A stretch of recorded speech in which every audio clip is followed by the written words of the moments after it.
This week in gaming, will Sony break with tradition? Bioshock might have a return, and EA kills yet another game. They just murder them left and right. Just stabby, stabby, die, die. This is the NerdCave News, and I am one of your hosts, Zach Dykes, joined by my good friend and co-host, Derek Daniel. Derek, how's it going, my man? It's been going pretty good, man. We had a busy day at work today with some expectations of a visit that didn't happen for reasons that I found out later. But I'm not going to regale the audience with that because it's all stuff that no one cares about anyway. To be fair with you, this is not why you're here. But it's been a good day. So it's been a good day. It's been a good week. You had Memorial Day off. Got to grill out with the family. Spend some time with them and play some video games this week. Actually, I broke my 3-week streak. You broke the drought. We'll get to that in just a second. But guys, make sure to hit the like button, the subscribe button. Let us know how you're doing down in the comments below. What was the grilling experience? What did you grill? Oh, it's the same thing. We kind of keep it simple. When my parents, like the older they get, the more set in their ways they get. So we did just burgers, hot dogs, and brats. Bison burgers? No, just regular, just regular hamburgers. Have you ever had a bison burger, Derek? I have not. I've wanted to, but I have never had one. They're pretty good. Are they more lean? No, they've got a deeper flavor palette to them. It's the texture and everything's very similar to like a regular hamburger and everything, but it's just a deeper flavor. So what you're saying is it's basically like if truffle were put into a burger, because I know truffle is supposed to enhance and bring deeper. So I always think about truffles, the chocolate truffle. Yeah. And I don't know how chocolate's going to make this better, but Side note: the first time I heard it was watching reruns of just clips of Hell's Kitchen, and whenever they would talk about using truffles and whatnot, I'm just you're using chocolate on food. What the heck is this? And then my uneducated self learned it's this is a different kind of truffle. I'm like, okay, all right. Yeah, and apparently pigs can find them. Have you known that? Oh, I do remember. Yeah. How did I find that out? But yeah, Rebels. Star Wars right. Rebels, there's a pig that can find things, and it's based off of the truffle thing. Right. Also, the truffle. Yeah, exactly. The truffle shuffle. Amy's like, why are we talking about bison burgers? Why not? Thank you. Exactly. Why not? Derek, I'm just saying, 4th of July, you should get a bison burger. I have to find out where they carry them, but sure, I definitely want to have my hand at it. We have a place down here that actually sells bison. Oh yeah, is it local? Yeah, it's local. They raise and then do the whole process and all of that. So yeah. What's up, Michael? Hope you're doing well. Now, Derek, you brought it up, so I gotta ask. I don't know why you weren't on that one. I don't know. Huh? Weird. It's making me add you through. We're just going to go through and add Derek on all of these, which he's already added, but it's making me remove and putting back on. Guys. Okay, there we go. It wouldn't be a nerd. We've had a pretty good streak of no technical difficulties. True. So now here we go. Hey, here's the streak of no gaming for 3 weeks ended. So now this streak of technical difficulties has ended. Yeah. So, Derek, you mentioned that your streak of no gaming has ended. What you been playing? So, I've been playing 2 games. I played another chapter, the next chapter of South of Midnight. I beat Two-Toe Tom. That backstory wasn't as emotional as the brothers, but it was still kind of because they bring in a character that you meet once in that chapter, and I'm sure you might meet her later on, but you introduce a character, and then it's cool, this is how her story was brought up. I'm like, okay. Yeah. It's supposed to mean something. I know she has the same kind of aspirations as her mother, but at the same time, it's just like, okay, I guess this is how we do it. But the battle with Two-Toe Tom was definitely interesting. I want to say like the overall boss battle, because I believe it's pretty much like your first major boss battle of the game, if I'm not mistaken. Like I'm sure there was like a mini boss that you fought beforehand, but this was like the first major boss battle because it had all the different stages and like incorporating, like learning why Tom hates a bell, anything that sounds like a bell, and then like using that against him to do the fight. I was like, okay, this is actually a little bit of, not, I won't say ingenious, but it's a nice little touch to the overall story and how it ended with Two-Toe Tom. And now I'm kind of continuing, like they're roping the mother-in-law, or the grandmother into it again, and like learning something about you learn something about the father, and like the whole like the yarn, the little myth that is not a myth, it's actually a living legend. So it's gonna be cool to see, and like how her mother intertwined with that. Like her mother was a nuisance to this myth creature. So it's gonna be interesting how that story. Again, the combat is simplistic, straightforward. I do like how Crouton, the doll that's now alive, like incorporated, like the shrinking, like you can get smaller areas and like for like the puzzle solving and whatnot. Like that's, I think I like that, and that's going to be a nice thing. The combat part of it is nothing new, nothing. It doesn't add much other than it can take over enemies temporarily, which is nice. Like especially if you're fighting like a swarm of like long range and close range, is like, okay, you can buy some time, but nothing too over the moon about the gameplay. And you told me this a while ago. It's like, oh, the combat really doesn't evolve much past what we're already at. But the story is still what is keeping you there, what keeps you hooked, because learning about some of the backgrounds of this characters, like how so far both characters that you did like the create like the to fix the wound for, like have had really good backstories and like really kind of heartbreaking in a sense. Like Tom, again, it wasn't as emotional, but the fact of it's like how he was mistreated his whole life while he was with his owner. I was like, okay, that's it's a little emotional, because we see stories all the time about owners mistreating their pets. This one just happens to be a gator. Yeah, exactly.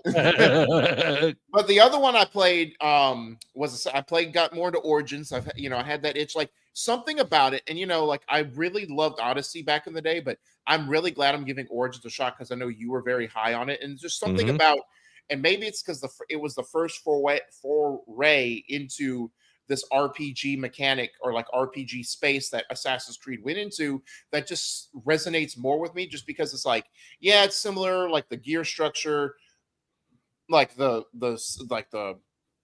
combat style is very similar to Odyssey, but just the setting, I think like Egypt, I think is one of the better settings that Assassin's Creed has done in a long time, or like just throughout the series. Like, again, I know everyone's loving Shadows and the Japan setting, and maybe one day I'll get my claws sunk into it once I've beaten Yote, but just something about Egypt is just like, it's one of the better settings, and just like more, it just feels vibrant. And actually, because since I've never been to Egypt, because you've seen countless renditions of Greece, but Egypt is something that hasn't really been touched a lot in video games, or like just in mediums in general, other than like you just see desert and pyramids. That's it. All apparently they care about Egypt, but it's very lush. It has its rivers. It has its lived-in cities and whatnot.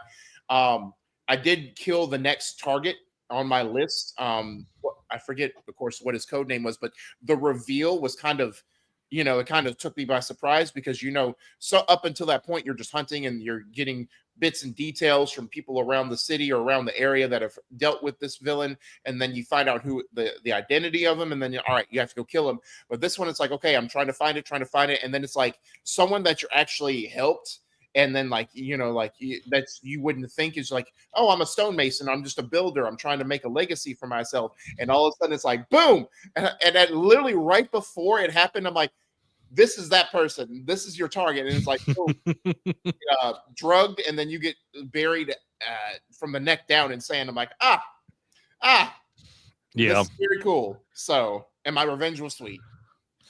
Like the only time, like, because you have a level in Egypt with the Great Circle, Indiana Jones of the Great Circle, and Right. it's pretty good level. I think it's interesting. Like, I feel like people need to give that a more fair shake, that game, Yeah. because, and I know it's selling pretty well on PlayStation, Mm-hmm. but it's a solid game, and the Egypt level is really interesting, from going through all these different, ruins, and Mm-hmm. you literally go to the Sphinx and go under the Sphinx, and that, the Great Pyramid and all of that, but you also are dealing with like the different like culture and all of this kind of stuff, and showing like Indiana is literally like he knows how to speak the language, he knows the Mm-hmm. customs and all of that, and it just it speaks, to a learned person. But I have been playing, Derek, Mm-hmm. a little Solo bit. leveling Arise. I have been playing Solo Leveling Rise. That's just a given at this point. But I have also been playing Doom the Dark Ages. I'm 9 chapters in so far, Okay. and I have gotten all the main weapons. I still have a few. I don't know if every weapon is going to have 2 versions, like a more powerful, slower version, Mm-hmm. or if it's like I'm at the point where it's like I have them all type deal. But they've now started adding like I had to like get to this forge thing and do something with my shield, but now I have like another, like, because I was literally have my shield leveled up all the way, I have my melee leveled up all the way, Mm-hmm. and it's like, okay, I'm getting close to halfway through, and I feel like I'm about to like cap out on things that I can invest in. Right. And I'm like, okay, is the gameplay going to start getting stagnant? But it's like it's added this new element that I can upgrade and do different things. So I'm enjoying it. And then I played a little bit of this game. Um, you know what Vampire Survivors is, correct? Yes. Okay, so for everyone that doesn't know what Vampire Survivors is, it's like a top down and this like waves of enemies, and it just automatically shoots, and you just try to survive, and you get Right. XP and everything. Well, someone created a free version that is based off of Halo. It's called Spartan Survivors, Ooh. and it's totally free. Just look it up on Google and everything. And dude, it's tons of fun, because like you start on like the Pillar of Autumn, and you're like in the hangar, and you're just going around, and it starts with grunts, and then it adds, they go up in level, and then you start seeing elites, and then they go up in level, and then it's like then they have shields, and like it just makes it more interesting, and Mm-hmm. you get experience, and it's like, oh, you can fire faster, there's more damage, you have more shield, and like just seeing it within like the Halo universe made it way more interesting to me personally, because I have Vampire Survivors, I haven't even played it. I bought it, and I was like, everybody's raving about this, but it's like, oh, now I can play it, and it's literally in a universe that I like. Right. And you can, it's got several different levels, but it's absolutely free, which I love about it. I'm sorry, I may have missed it already, but the Spartan Survivors, is it like a add-on to Vampire, or is it its own separate entity? It's its own separate entity, and you literally just type it in and find it. I saw it on, I think, Game Informer's website. It was just like, oh, someone created a Vampire Survivors Halo thing or whatever, and I was like, oh, and they were like, and it's totally free, and I was like, well, I gotta try that. Right, exactly. Like, can't be free. No, you can't be free. So I'm excited for it. I probably will play a little bit on stream and everything. Mm-hmm. But I'm at the point where I don't know if I'm going to keep going with Oblivion, because like it's fun, but I don't know, like for streaming wise. Old game is old. Yeah, definitely. And Like, yes, it's got a new coat of paint, but it's a game you played before. yeah, that's kind of where I'm at. So I do want to pick back up Great Circle and South by Midnight, but Mm-hmm. I don't know. I'm almost like with South by Midnight, just because the combat is so bland. Monotonous. Yeah. Yeah, that I'm just kind of like, I might just watch someone play through like just the story. You Yeah. know what I mean? I really have enjoyed the game, but I don't know. I'm just kind of on the edges on that decision. It's like what I said. The story is what keeps you invested, but the combat is just, it's like it's a one note at this point. Yeah, 1,000%. What's up, Cody? Cody says mostly finished up Blueprints, and we've got Sky Online, so we have picked up Sea of Thieves again. Let's go. But yeah, lots of cool things coming out. Like there's a ton of things coming to Game Pass, which I'm excited because Space Marine is coming to Game Pass. That's right. And I got to check that out. Like I've been wanting to play that for a while now. That scratches your Gears of War itch. Exactly. You read my mind. That's scratching that for sure. So I'm super, super excited about it. Everybody, if you haven't already, hit the like button, share this with somebody if you haven't already, and make sure that you subscribe to the Nerd Cave so you get each and every week the Nerd Cave news, which is come to you live on Thursdays at 7 p.m. Central Time. And I'm going to adjust my chair real quick because it's wanting to slowly slip down. And I feel like I'm getting shorter as we go. It was a good like 4 inches. Yeah. You know, I feel much taller now.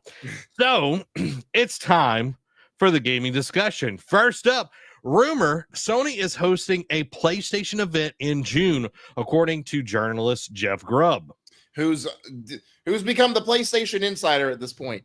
True. According to journalist Jeff Grubb, Sony is planning a PlayStation event in June, though the exact date and format remain uncertain. In a post on X, Grubb stated, quote, PlayStation event in June, that's the entirety of what I can confirm. No specific dates, not sure if it's a state of play or big boy showcase, but I lean towards state of play, that's it. Anything else the people add is their own speculation, end quote. This information follows a comment from leaker Nate Drake, who mentioned he hasn't heard of any plans for a PlayStation event this month, breaking a tradition since 2019. However, June is a popular month for gaming events, including Summer Game Fest and Xbox Game Showcase, so it would make sense for Sony to participate with its own event. And I do believe like more information came out that I think, or was like speculated. Again, this is all rumor, nothing confirmed officially. But again, 99% of what Jeff Grubb posts, I think there was like one he posted like end of April, beginning of this month about a PlayStation thing that never came true. But majority of what Jeff Grubb posts is accurate or becomes accurate. So take this with a stronger side of the rumor. But again, it's a rumor nonetheless. And it's probably going to be end of the month just to kind of breathe its own, because when this first popped up, it's like everyone's like, oh, it's going to be Summer Game Fest, which Sony is going to be one of, I think, the 60 partners that's going to be a part of Summer Game Fest this year, which is next week, by the way, guys. It's like literally a week from tomorrow. We were talking before the show and he says, oh yeah, Summer Game Fest is next week. I was like, oh my God. Like I've been so involved in work that it didn't even click that next week is June. And the Switch 2 launches next week, guys, like literally a week from tonight. So, Godspeed if you're trying to get a Switch 2 and you didn't get a pre-order. So they might breathe a little bit between Summer Game Fest, but we've seen at E3, like Microsoft, EA, all them still, even though they weren't at the E3 convention center, they still had the showcase and were part of the E3 event. Still could be possible, but I've kind of heard rumblings that they're going to like do it later in the month just to kind of separate themselves and have their own. And again, yes, it's been a tradition that they've done a May State of Play. I didn't know they've done it as long as 2019, but they are breaking the tradition. We're just all about breaking streaks this time, guys. Apparently so, y'all. It just happened. It comes in threes. But I'm kind of the mindset, because, kind of funny talked about it and speculated. I'm of the mindset that it will be, I'm kind of agreeing with Jeff Grubb. I think it will be more of a state of play. Yeah. Just because, yes, I know they don't want to have like a big boy showcase with Summer Game Fest going on, with Microsoft doing their Xbox Game Showcase. They could, and they have every right to, but apparently they've been arguing internally about what they want it to be as well at Sony. But let's recount like what was it, a last year, 2 years ago at this point, when their last showcase was the live service showcase that they were like touting and like beating their chest, where it's just like, this is what we're doing with live service, and just about everyone hated it, because that's where we saw Fair Games, Concord, Marathon, and everyone was like, collectively was like, what is this crap? Like, this is not what we wanted. These are not the, like, a little bit of live service sprinkled in there would have been fine, but just pretty much doing almost an entire showcase of live service games was tone deaf and did not resonate with the fans. So I think Sony themselves internally will probably go with a state of play, just because it's shorter. You can do it, like, I think their longest state of play maybe was closer to an hour, but that's even pushing it. It's usually about 40 to 45 minutes on average is at their longest. Yeah. About 20 minutes at their shortest. But if they're going to do a state of play around Summer Game Fest time, it's going to be more on the 40-minute mark, just because they want to have something to show. But I think they want to make sure that they get this tone right for the next big boy showcase that they do. And if they do it, I think it's going to be maybe September, maybe August, like right around the time that a little bit before Yote launches, and just to show what's coming down the pipeline, because we got Yote this year. I know Death Stranding 2 on the beach. I know it's not technically a PlayStation exclusive, but still it's being more marketed by PlayStation. Yeah. Is coming next month, is coming in a few weeks as well. But other than that, that's pretty much it for PlayStation. Like, I know we got Intergalactic down the pipeline. Somewhere along the line, we're going to get Wolverine. But, we really don't know a lot of other things that are in the works at this point. But I think they want to make sure that the next showcase they do has meaning, and they want to give enough time between that failure of a showcase to let people, like, when I say get over it, like, not in a negative connotation, but just like kind of remove it from their memory. What are your thoughts? Like, do you think that it's more going to be of a state of play? I think it'll be a state of play if they do anything, just because it's pretty light on the PlayStation side right now, other than potential hardware, which we've heard a lot of rumors about, them wanting to do like a handheld or something like that. But Yote and Death Stranding are the only things that are confirmed. This could be a good time to announce and give a in-depth look at Wolverine, and that it's coming, Q1 of fiscal year 2026 or something like that. Because we still haven't gotten anything but that CGI trailer of just him at the bar and then his claws protrude out, and that's it. Yeah. So it's like, if that is what's going to happen, then it could be a beefier state of play, because I feel like the in-depth look at, well, of course we'll see Yote at something, right, this coming up, not this weekend, but next weekend. But if it is, I don't feel like, unless they've got a lot of third-party support or stuff that has somehow not been rumor milled around, Blue Point or something like that finally is going to announce their game or something, whatever it may be. To me, this is how I'd play it. If I didn't have anything to say, I wouldn't say anything. Exactly. Like, don't do it just to do it. Just because all the other kids are doing it doesn't mean you have to. Yeah. It's like it's like your mama said back in the day, if they jumped off a bridge, would you do it? Yeah. Yeah. So it's like, okay, if you have one or two things to show, put that in the Summer Games Fest and be done with it. Like, you're going to save so much time and money on that, instead of having to develop your own state of play. And then you could focus on, September doing a state of play for Yote. Where it's the deep dive, which they've done this several times with any launch, before it happens, they show more of the game, which I think is a great marketing tool.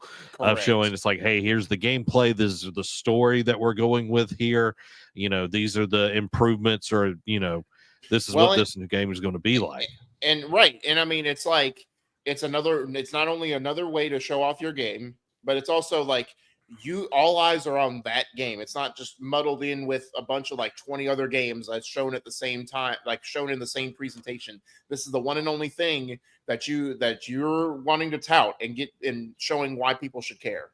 Well, and also you got to look at it this way, Derek. I think Sony, they might have been planning on doing a state of play, but they just had two major kind of things blow up in their face with Haven Studios, with Fair Games, with Jade Raymond leaving, and then with all the debacle that is going over on Bungie side with Marathon, and it's like, yeah, let's pump the brakes here. Let's, kind of relook at this, because Naughty Dog doesn't have anything to show right now. They're working on 2 games, and it's like they don't have anything.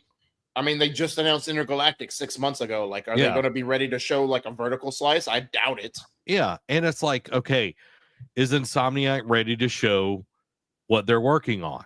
Which is Wolverine. Like, it's crazy to think that we because at the same showcase, like, because that was several showcases ago that we got Spider-Man 2 and Wolverine in that same showcase, and we've gotten a game since, like, one of those 2 games since then. But Mum's been in the word on Wolverine, and I know we talked about it earlier in the year that it's like, oh, it's coming. It's like, all right, when you gonna, and like, I don't want to say I'm raising alarm bells, but it's like, did something happen internally that they're having to like revamp some stuff with Wolverine, and that's why it's been so long? Like, I don't know how big Insomniac is. I know they announced it at the same time as they were working on Spider-Man 2. I don't know if the other team was far in development, or like how far in development they were when they announced Wolverine. I don't know, but again, Insomniac's going to be your best bet, because we have a game that's known, but we don't know the other Naughty Dog game that we're going to find out this year. Again, is Bend ready to show something? They just had a game canceled last year. I don't know if they're going to have something ready to show.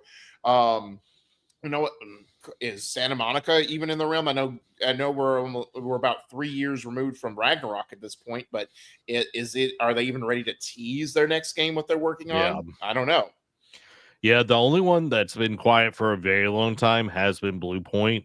Which they also had a game canceled. Yeah, and it's like, I feel like everybody in the industry, as we're going to go through this tonight, is being very cautious on putting games out there, because, it costs a lot of money to make games right now, and they want to make sure that they are putting out good games, which I'm totally fine, but it's just looking at it as a business person, it's hard to be like, okay, we're gonna pump a couple $25-30 million into this, and they're like, yeah, we're gonna scrap this. Like, that's hard to swallow for me, but and it's like, this is happening over and over again, at not just EA, where I know we're gonna bash on them in a little bit, but PlayStation's done it, Microsoft's done it, everybody has done it and everything. Well, and what you're seeing, and now I'm not saying this was the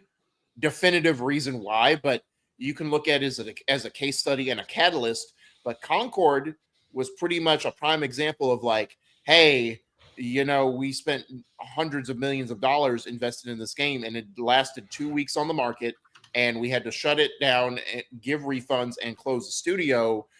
And now you're seeing, since that point, since August of last year, you're seeing that a lot of these games that aren't even announced, like, we didn't know what Blue Point's game was. We don't know what a lot of these like studios games were internally, that they're just saying, oh, we're canceling whatever game they're working on. It's not even games we know about, and they're getting declined, and studios are shutting down. Like, I don't necessarily agree with the latter of that. But then again, this is the state we're in as far as the games industry. But we're now seeing that if the games, if for right or for wrong, no, again, if we don't even know what the game is, we can't make a judgment call. But, like, if higher ups are seeing this and they're like, they remember how Concord did in the back of their mind, or like other games have done in the back of their mind, and like, yeah, this is not going to pop. I don't like this. I'm going with my gut feeling and saying that this is not going to be it. Can it? Yeah, I feel like they're definitely doing more control on the brand integrity. Correct. And that's like, and also pulling the plug before they dump too much money into this. Exactly. And I think of it like a concept car. Like, all these companies every year, they come out with concept cars, they show it off, and then they get, is there enough interest? What was the feedback on all of this? And I feel like that's where we're at kind of in the gaming industry, because we're seeing this over and over again, and it's really a tax write-off when you get down to it. 100%, especially the bigger studios for sure. Yeah, it's like, oh, we've seen it in the movie industry. They literally scrapped Batgirl and like a few other things over at WP. And it's like, okay, we're seeing this being used over and over again in the gaming industry right now. And it's like, okay, does that mean we're going to get higher quality games? Are we going to get less games and higher quality? What I want, Derek, is if it's a AAA game, we get fewer of those. I'm totally fine with that. But give us the 10 to 12 hour game, the AA, the Mafia, the Old Country, the Expedition 33s. Like, give me those games where it's $40 to $50 and it's an amazing experience, because with Expedition 33, it sold really well. It's a small team and it's a self-contained story. Yeah, I mean, and granted, it came out the same week as Oblivion Remake, and yes, Oblivion Remake took the world by storm because it was a shadow drop that same week, and it came and went, and it's still doing great numbers, don't get me wrong, but now it's like you see this groundswell of like the more streamers play it, it's like Expedition 33 is just like overtaking it. It's like the tortoise and the hare race. It's like, all right, we came out and Oblivion jumped out to this huge lead, but now we're seeing, it may not do the same sales wise, like numbers wise, money wise as Oblivion, but it's getting up there just in mind share. Yeah. And, I see so many people right now, like I'll be scrolling through TikTok and everything, and I just constantly see either Battlefront 2 or Expedition 33. Facts. So it's just kind of crazy to see what all is going on there. But we will know more as soon as we get into June. It is soon upon us. And I think Sony will pull, if they have one, it will be announced like a few days beforehand. They're not going to put it out like the others are right now with Summer Games Fest. The longest, like in recent memory, the longest gap they do is like maybe like a 5-day stretch where it's like, all right, we announce it on Thursday, we come out Thursday, Friday saying it's going to be this upcoming Tuesday or Wednesday. Yeah. So, well, let's jump into some Bioshock news. 2K is reportedly prepping a Bioshock franchise announcement, and Rapture seems to be a key focus. So 2K is reportedly planning a major announcement for the Bioshock franchise by the end of this summer. The exact details are still under wraps, but the underwater city of Rapture is expected to play a significant role. The announcement could pertain to several projects. Quote, 1, a new Bioshock game currently in development at Cloud Chamber, which has been in the works for years. 2, a Netflix movie adaptation, which may be set in Rapture. 3, a full remake or remaster of the original Bioshock. MP First notes that references to the first Bioshock have been uncovered, suggesting a possible remake. However, it's also possible these references are related to the movie adaptation. Details about the new Bioshock game are scarce, but it's known to be powered by Unreal Engine 5. A release date has yet to be announced. Last year, an image purported to be the first screenshot from the project leaked online. Zach, I know you've been a big fan of the Bioshock series. I know you love the first one. I don't remember your thoughts on Infinite, but I think you pretty much enjoyed it. I loved Infinite. I never touched 2. Yeah, fair enough. But they've had, and I know 2 is like polarizing because like the game, but like the DLC, like specifically, I think the Minerva's Den DLC brought people back in and really made it like, okay, like we see what you tried to do, because it was a different studio than not Cliffy B. What was the head guys? Because he's doing. Oh, what was the head guys? He's doing Judas right now. Hold on. Yes. Hold on, I'm looking it up. Ken Levine. Thank you, Ken Levine, because it was like for the longest time, like during the 360 PS3 era, Ken Levine and Cliffy B were like the faces of like gaming. Yeah. The bad boys. Exactly. So my thought, so I know you're a big fan of the Bioshock series. I know people who, I used to work with the GameStop, they were fans of that series as well. I'm just going to put this out here. You know, like I read off the list of what possibilities it could be. Obviously, yes, Cloud Chamber is supposedly working on a Bioshock game. I think it's a mix because we've seen this, you know, several times already. Or like, you know, just how it correlates with a TV show adaptation. I think it's a combination of a Netflix series or movie, whatever it is, and it's a remaster. They're remastering the first one, remaking the first one, whatever, to coincide with the release to basically, because I mean, the first one came out during the 360 PS3 era. It's been, you know, over 10 years at this point, you know, unless you bought the remasters came out in PS4, like to PS4, Xbox One. Yeah, so like several years down later after that.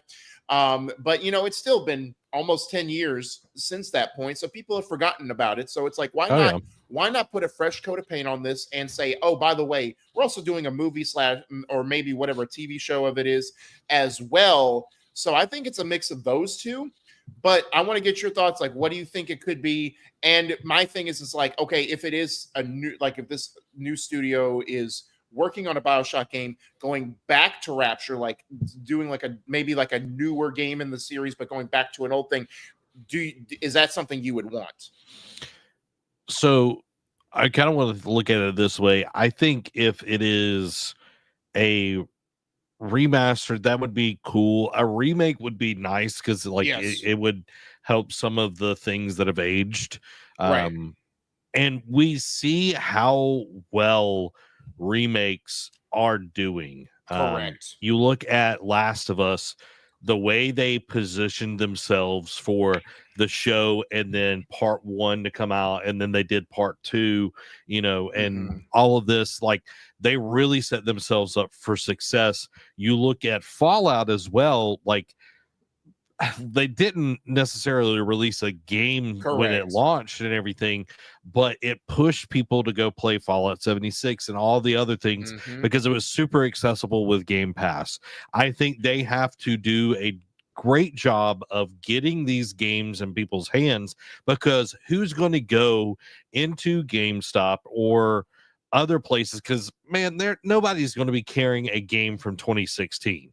Like, nobody's doing that. Like, if it is, it's going to be in the bargain bin. Yeah, exactly. So you need to re-release that. You need to do something that gets people interested and excited for this world.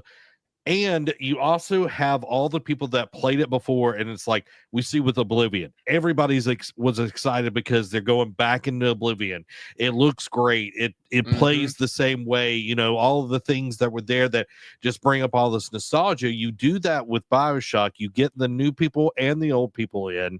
You prime them for a new game after that. That's the way to do it, because you're not having to prove to the old people, the gamers that played it before, that this new guard can do a good job. Because you look at 343, when they took over from Bungie, they kept proving over and over again that they can't tell a story that is as good as the Bungie's version of Halo.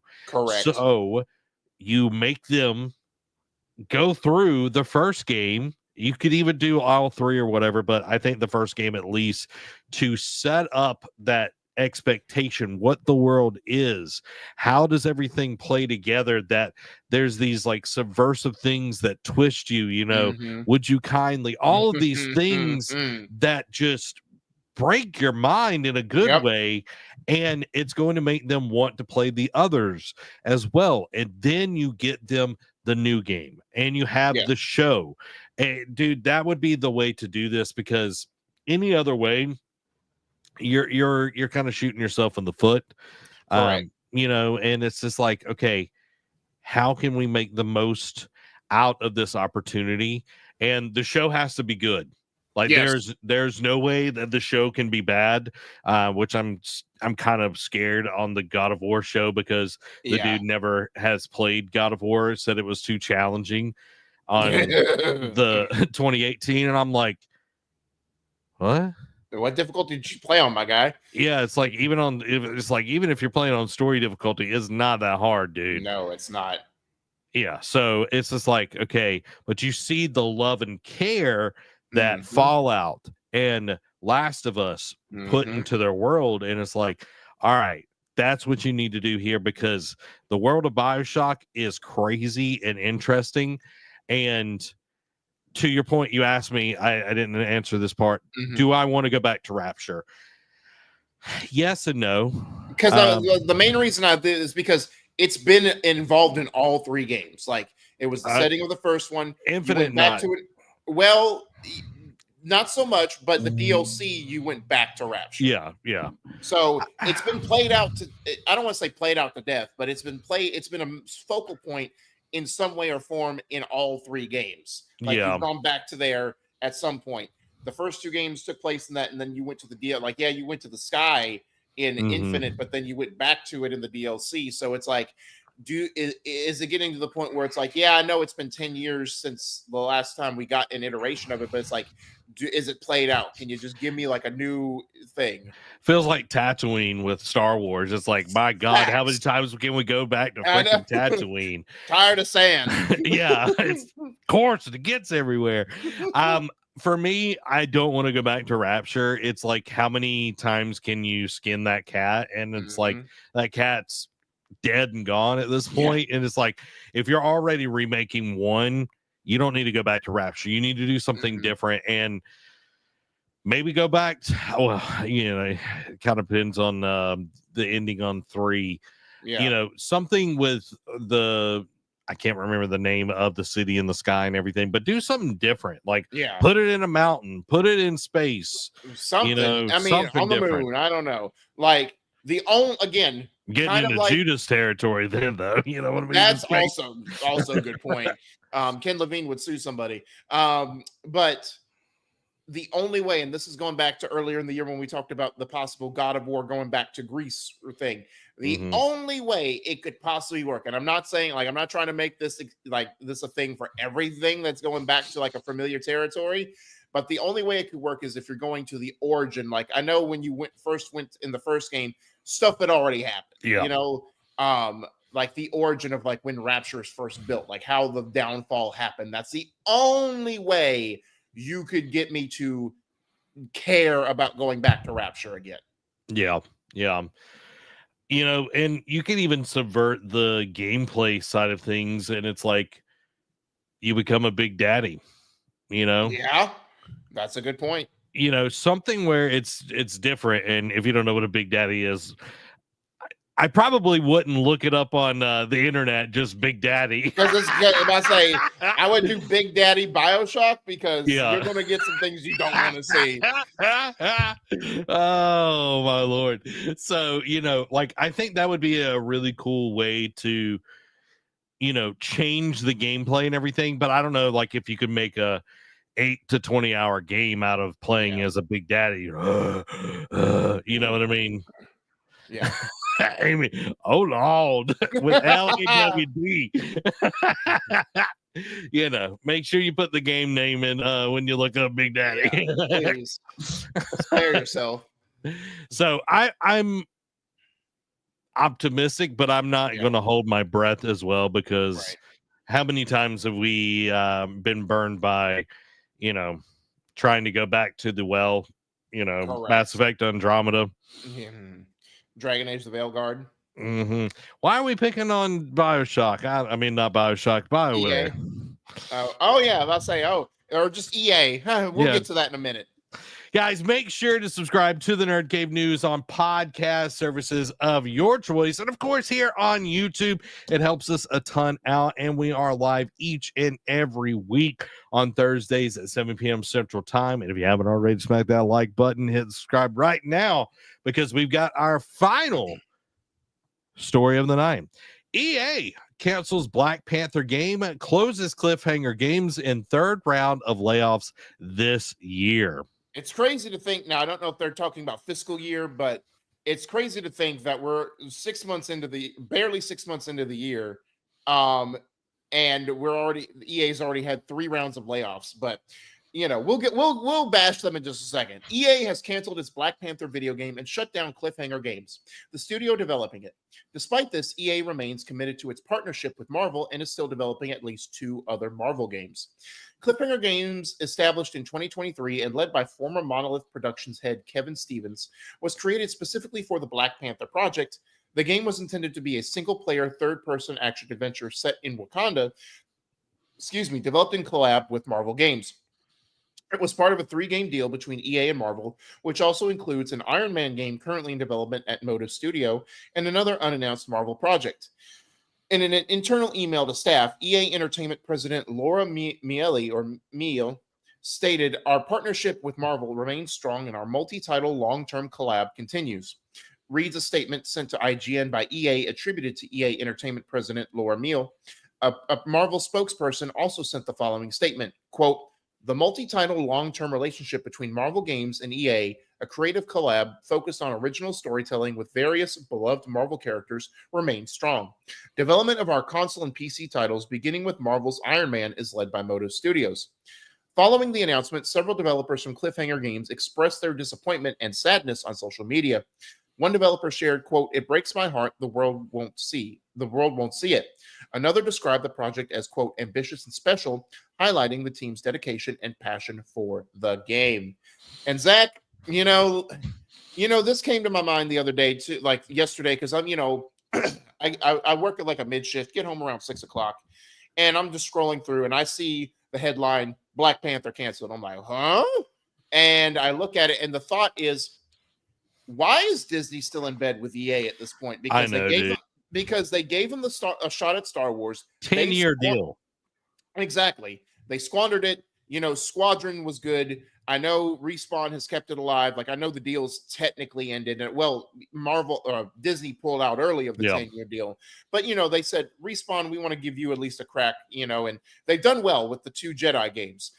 But again, and Battlefront 2 has seen a resurgence as of late. We talked about it the last couple weeks, and but it was a horrible launch, and it kind of evolved into a more stable and sustainable game. But it's been 8 years since launch, and it's now just getting its flowers, it seems like, or at least a second look. But now we're seeing Disney giving them a shot with Marvel properties, and now one's not even out the gate. Like, we didn't even see concept. Like, we just saw like the logo, and that's it. We didn't see gameplay. I don't know if we even saw concept art. And they've already said, no thanks, we're done. And now we're closing the studio. And again, it's kind of sad, because when it said it was the studio was formed specifically for the Black Panther game, it made me think, all right, Coalition 343. It's like they're going to be like, yes, they didn't name themselves after, like, they didn't call themselves Wakanda Studios or whatever, so they weren't tied to just making Black Panther. But you never want to hitch your wagon to a one-to-one IP as your main reason for forming. You know what I mean? And again, yes, the Iron Man game is by EA Motive, but I mean, when's the last time Motive put out a solid game? You know what I mean? And it's like, I don't know about this, because Iron Man's since the MCU, since Robert RDJ made it popular, like, it's one of my favorite characters. So I'm kind of going to be highly speculative about the quality of the game they put out. But I don't know, man. It's just another reason. Like, EA, yes, I know they've kind of been in a lull. They kind of went away from like being worst. I know it was like a running gag. Like, EA would have good years and then still be voted the worst gaming company in the industry year in and year out. But now they're kind of getting back to that mantra, in my opinion, as of late, within the last calendar year, of like, you're doing some dumb stuff and I don't like it. Yeah. So just to answer your question on Motive, Dead Space remake was their last one. Okay, and then Squadrons. Okay, so, and it says they worked on Battlefront, but they're part of the Battlefield team as well. Yeah, Dice, Motive, and Criterion. Yeah. Okay, so Squadrons was decent, because I know you did enjoy that a little bit when it played out. And Dead Space, again, it was a remake, new coat of paint. It breathed new life into the franchise. I'll give them that, but also it was a remake. So it's like, okay, you've made 1.5 decent games, over the last. So it's like, all right, your track record is not bad, but it ain't great either. You know what I mean? Yeah, and Dude, I'm going to just be honest. This game is never coming out. Iron Man is never coming out. They're going to cancel it. This contract of 3 games is going to die. And they're already showing that with canceling this Black Panther game. And for me, I'm just like, okay, the only people that have shown that they can produce superhero games in this day and age, It's Insomniac. it's Insomniac. Yep. Not Rocksteady, unfortunately. Yeah. Not anymore. Yeah, and WB, Montreal does an okay job, but like Gotham Knights was not that great. No. But Square Enix tried their hand at with Marvel's Avengers, and that flopped.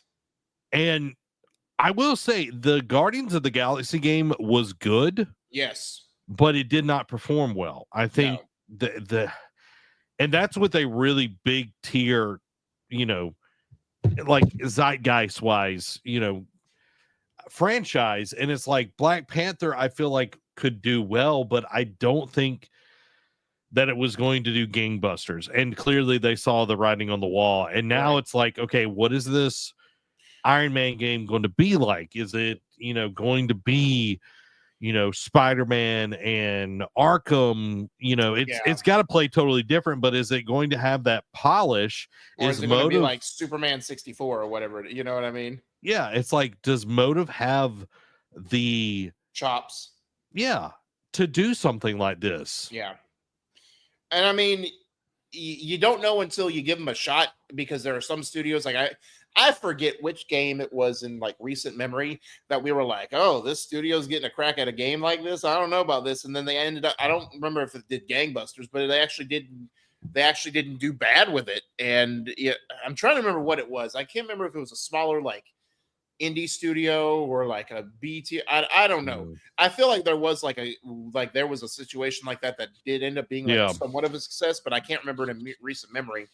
But also, and I'm not saying like obviously the Black Panther game was in a different time frame and whatnot, but it also, I think it was bad timing, because you also have 1943 Rise of Hydra, that yes, it's an older, like it's set in an older time period, but you also have like who's one of the main characters in that is a Black Panther. So it's like you would have gone up against not same day type thing, but you would have gone up against a game that had a Black Panther game that's going to be, I'm just going to go ahead and say it without, that would have been arguably written better with Amy Hennig at the wheel. So like I don't, I'm not saying that's why they canceled it, but it's also like just looking at the zeitgeist of it, it's like, okay, you're having a game with Black Panther and Captain America, but you're also doing a solo Black Panther game, different studios, obviously, but it's like, one of those is only going to be good. Well, and they were announced right around the same time, and I was like, did we just get a Black Panther game announced? Right. And it's also like Marvel's power in like people's lives is dwindling. Like people do not go out and watch Marvel movies, like TV shows. People are just kind of like, they're tired. Even the RDJ like pop and everything of him coming back as Dr. Doom, people are like, why are we doing this? And I mean, again, not to get off on a tangent, like, yeah, I know like some of the theories I've seen and like the stories written, like it could be interesting, because I know the Thunderbolts movie actually did, from what I've seen, is performed a lot better. And now that people are kind of pointing into that as like, okay, maybe Marvel can turn it around now, or is like starting to get on the upswing. But again, I think it's just the fact that we've had, was it over, let's see, about 17 years of MCU. So I think people are just, the fans who are in it for the long haul, and the people who were after Endgame have just like said, okay, I enjoyed the story and now I'm done. Yeah. Derek, I'll tell you a quick story. I used to love grits. A lot. And plain grits, cheese grits. I loved grits, grits were delicious. And then I had my tonsils out, Derek, and all I could eat was grits. Oh yeah. So now I hate grits. I don't eat grits. Grits are disgusting. And that's what Marvel has become. And I do want to point this out. We're seeing a trend within the industry that are not putting themselves out for superhero games because of, Justice League. That game flopped. Gotham Knights. Suicide Squad flopped. And then Wonder Woman got canceled at Monolith, which was an EA subsidiary. That was the other game. That was a WB. WB, sorry. Yeah. That got canceled. And now this is getting canceled on top of, like EA's literally canceled 2 games in a month, or maybe slightly over a month. And it's just like, it's showing us that people want games that actually matter, and superhero stuff has to really have a good story, or it's not going to matter to people. Correct. I Spider-Man 1 and 2. Yeah, exactly. Great story. And Miles Morales was amazing as well. Nate says, I guess Wakanda isn't forever. Low blow, but also correct. Yeah, Amy's like, yeah, Marvel is long over. Yeah, it's not. I used to be hardcore about it, and now I could care less about it. The thing that I'm seeing is the industry is slowing down on layoffs and changes and all of this, and EA is trying to keep on a lot of these people, just shuffling them to other parts of their company, because didn't we talk about last week that they talked about forcing people to come back to work? Yeah, they're making people come back in office and everything, but you look at what obviously this is not factual, but what if the team behind Black Panther said, yeah, we're not coming to work? I was like, all right, well, we're going to cancel and close you guys, so you don't have to worry about it. That would be all over everything if that was true, though. I know. Yeah. Amy said, I heard Thunderbolts was good, or it's called New Avengers now. But just don't care anymore. Yeah. I feel you. Derek, it's time for the Patreon Quick Hits. The Patreon Quick Hits, they're brought to you by our wonderful patrons. So go over and support us and get your very own NerdCave membership to help us continue making awesome shows just like this one. We're a 1.5 person business, and it helps us so much when you go over and support. If you don't have any dollars to toss, that's totally fine. You're not going to make Derek holler if you don't do that, though. No. Will not refuse. Yeah, you got to toss the dollar to make Derek holler. You know what I mean? So, yeah, you can go get a free membership over there as well. But support us. It helps us keep the lights and the mics on. So become part of the ship, part of the crew by going to patreon.com/nerdcave. It's time for the Patreon Quick Hits. So first up, Assassin's Creed Shadows Claws of Awaji DLC is reportedly set for a September release. The Elden Ring movie is being directed by Alex Garland. Resident Evil 9 reportedly started out as an open-world multiplayer game, but was rebooted in 2021. Warhammer 40,000 maker Games Workshop is doing so well, it's giving $27 million to its staff, and that's how you how you make people happy. Warhammer 40,000 Dark Heresy is the next CRPG from the dev of Rogue Trader. Elden Ring Night Rain director says duos were kind of overlooked and neglected, as main focus was on three-player co-op. PSA, Switch 2 game chat requires your phone number for verification purposes. FTC finally drops challenge to Microsoft's 2023 acquisition of Activision Blizzard. Hallelujah, I guess, maybe. I'm just, whatever. Take your L and go home. Despite player surge, former DICE dev says don't expect Star Wars Battlefront 3 anytime soon. Fortnite tops iPhone chart following App Store return. Dragon Age The Veilguard star absolutely devastated over backlash, says people wanted to see BioWare fail. Mortal Kombat 1 won't get any more DLC characters or story chapters as NetherRealm shifts focus to the next project. Tekken 8 confirms Fakumram release date for July 7th, and the Armor King is the next returning character. Nacon teams with WRC to publish official FIA World Rally Championship games from 2027 to 2032. We'll see if that lasts. Rumor, the next PlayStation handheld to launch in 2028 and will use Samsung's 2nm process-based chip. Valve's Half-Life 3 has reportedly been designed as the final chapter in the series. So it's a new month coming up. June is going to be a few days away. New free PlayStation games for the month have been revealed. And this is all for the PS5 and PS4.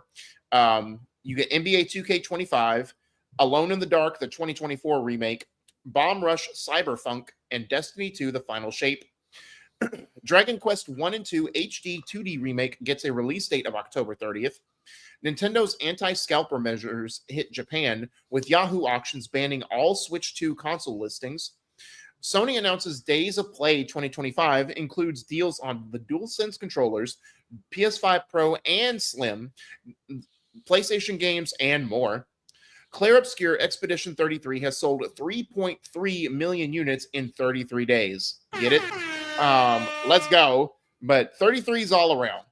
Producer says Expedition 33 was meant to be an intense and short experience from the start. A game we haven't heard in a very long time. The Order 1886 sequel was set to feature multiplayer elements and large-scale battles before it was scrapped. But while the first game was also planned as the first in a trilogy of history-bending games. The Last of Us Season 2 finale ratings reveal a significant drop in viewership compared to the Season 1 finale.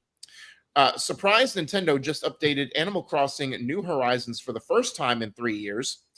N64 game CRT filter and rewind locked behind the Switch 2. Apple reportedly developing new gaming app it plans to pre-install on all its new smart devices later this year. Dead by Daylight devs' most wanted killers include The Thing and Cujo. Hideo Kojima reveals a Death Stranding anime is in the pipeline, as if, doing a movie and all that. Like, let's just do a whole Death Stranding universe at this point. But if it's an anime, I'll give it a shot. Yuri Lowenthal seemingly confirms Persona 4 remake, as he says Atlas isn't hiring him for the project. The Witcher 3 Wild Hunt hit 60 million sold 10 years after launch and approaches Skyrim sales figures. CD Projekt Red also confirms that Cyberpunk 2077 2 is officially in pre-production. And lastly, Pokemon Legends ZA officially gets an October 16th release date with a Pokemon Presents set for July 22nd. That's pretty early for Presents. Yeah, well, and it's usually kind of like a state of play deep dive. They want to get it close to the release date. So like it being 2.5 months before the release is weird. But again, weird Nintendo decisions. True. Maybe it's going to be like a multi-part because it is going to be a slightly different Pokemon and they feel like they have to over-explain everything. Mm-hmm. Nintendo is very fond of doing that. If y'all look at the Switch 2 boxes of any game, have you seen these? Oh, yeah. They've got like a paragraph of text at the bottom. Yeah, it's kind of crazy. Like, I'm going to pull one up if I can. Art.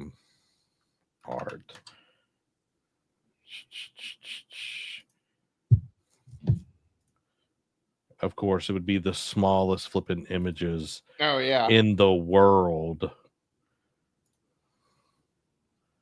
Okay, let's see. All right. This is going to be on the horizontal, everybody, not the vertical. The vertical. So just take that with a grain of salt. Yeah. So this is, you can see side by side the Switch 2 and the Switch 1. Switch 1 looks great. Little thing over there. But this text down here is literally just like, we've got to explain everything to you. Yeah. All the disclaimer, because we want to let you know it's a basically unlock card for the download. It's not the game, isn't it? Yeah. It includes the it's so bulky and ugly. Yeah. And then this huge bezel. Like, why? Yeah. Like, I don't even know, dude. That's so ugly. I don't know, man. I don't know what everybody else feels about it, but it is ugly. Art over on the vertical stream, he said Marvel has become something akin to family reunions. Good the first few years, but now kind of forced upon us. That is probably one of the best comparisons I've heard in a while. Yeah. The BioWare thing, I wanted to hit that. Do you feel like people have wanted BioWare to fail, Derek? Have they wanted it? I mean, obviously there's going to be trolls out there with anything, right? Yeah. But I feel like, and again, yes, Andromeda was the last thing we got from them before Veilguard, and I know it was definitely like a pretty much excuse my curt phrase here, the turd in the punch bowl. It soured a lot of people's expectations with the series. And I know Mass Effect 5 or whatever they're calling it is in the pipeline. And I know fans have been reinvigorated. And I know when they announced Veilguard, like the next Dragon Age, people were excited. So I feel like I don't think they want them to fail, but I think that they are trying to because of Andromeda, and now since Veilguard has underwhelmed for the most part. Like I know it did decent sales wise, and but I don't think it won any awards at Game Boy. And I'm not saying that's the litmus test, but it is a barometer check, to see like what people are feeling, like like how it was received, for as far as like all the games of the year. But obviously we've talked about it. I think BioWare is on a short leash. Like I feel like if they don't hit with the next Mass Effect game that they're working on, they're pretty much like Rocksteady. They're pretty much dead to us at this point. So, and I feel like they won't be considered I feel like if they fail if they underwhelm with Mass Effect, no one's going to take them seriously as like a major gaming developer anymore. Yeah, because you had Andromeda, then you had Anthem, and then you had Dragon Age, and all of them just kind of it's been meh. It's like eating cold soup. It's like it could have been good, but it's cold. You know what I mean? Well, and let's not forget that there was also Anthem, like that abomination. So, and I mean, I don't know. There's probably some circles that just don't care, but I mean, you could say that about any studio. People want Ubisoft to fail. People want Activision to fail, Microsoft to fail, you name it. Obviously there's going to be trolls anywhere, but I don't know if it's again, it's almost like playing victim in certain aspects. It's like, Veilguard didn't do what we expected to, but we were passionate about it, but people just wanted us to fail. It's like, it's almost making excuses for just because maybe people wanted you to fail after Veilguard because it was underwhelming and it's not the game a lot of people wanted. So how about you look at yourself and it's like, oh, did we make the game the fans wanted, or are we just going to play victim and say like, oh, the fans don't love us? Yeah, well, and it reminds me of a PlayStation game that came out. Yes. I know I've heard this story before. Yeah, like the way the studio head, the creator and all of that, I don't even remember his name. It's not David Jaffe, that's the dude with the God of War. But anyway, we won't invoke his name. Like, well, I'm not saying it's not worth mentioning anyway because he's long dead. Not really, but professionally. But it's like, just come, oh man, nobody wanted us to succeed. PlayStation didn't believe in us, and it's like you're finding every excuse to not succeed when, like, I agree with Art's, like, we want BioWare to be BioWare. Correct. And BioWare has always pushed different kind of, it's all been like, it's had politics, it's had different kind of views on worlds. Yeah, all of these kind of things, and that's whatever, I don't care. But when you make a game that just feels kind of soulless, that's when I have a problem. When these worlds were so just engaging and you wanted to be a part of it, and then you turn around and it's just like, I'm just doing quest. I'm not enjoying this. Like I have more fun playing solo leveling Rise than I have had playing Dragon Age the Veilguard. Yeah. And that's sad because I love Dragon Age. Yeah. But when you just have Garbo and then everybody kind of towing the line of, oh, well, it's EA, we got to say that it's good or whatever, in the previews, and then it comes out and everybody's like, yeah, this game sucks. Yeah. And it's like, oh, well, you only say that because you hate people. And it's like, no, this game, you just want to see us fail. Yeah, it's like, it's not almost good. It's not the same thought process, but it's almost going back to what we talked about last week about Randy Pitchford saying like, oh, if you're a real fan, you'll make it work. Yeah, true fan, you'll make it work. And it's like, how tone deaf can you be? Yeah.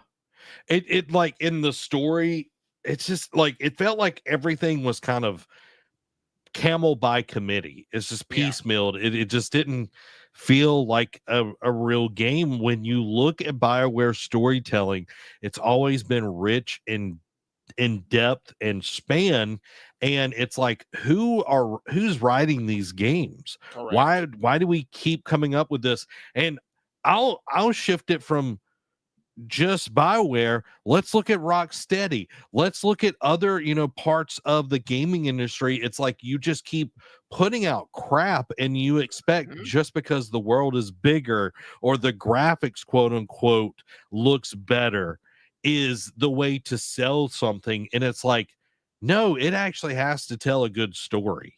And has to actually play pretty well. Yeah. Like you can be, there's two different spectrums here.